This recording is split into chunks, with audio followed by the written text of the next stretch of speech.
नमस्कार मित्रांनो, मी राधिका फराटे. आयएजी भारत प्रस्तुत शेतकरी कट्टावर तुमचं स्वागत करते.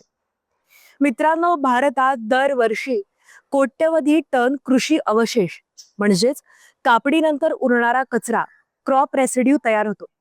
मुख्यतः तर तो जाळलाच जातो आणि त्यामुळे प्रदूषण वाढतं. पण याच कृषी अवशेषांमध्ये लपलंय आपल्या मातीच्या सुपीकतेचं गुपित. मित्रांनो, धान्याच्या पेंढ्या, कापसाची काडं, उसांची पानं या सगळ्या गोष्टी जर मातीतच जाळल्या तर मातीतील सूक्ष्मजीव नष्ट होतात, प्रदूषण वाढतं आणि सुपीकताही कमी होते. या उलट जर हे अवशेष व्यवस्थित कुजवले तर त्यापासून उत्तम दर्जाचं सेंद्रिय खत तयार होऊ शकतं.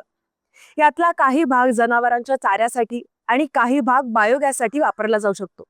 खरं तर आज अनेक शेतकरी या क्रॉप रेसिड्यू पासून वर्मी कंपोस्ट तयार करतात आणि ते आपापल्या शेतात वापरतात आणि खतांचा खर्च मोठ्या प्रमाणात वाचवतात.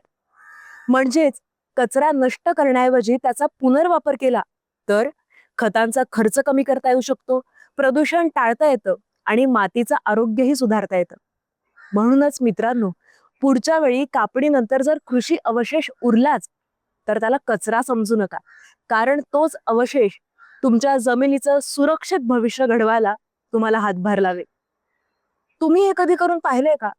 आणि नसेल तर काय हरकत आहे ना करून पाहायला. करून पहा आणि तुमचा अनुभव आमच्यापर्यंत नक्की पोहोचवा.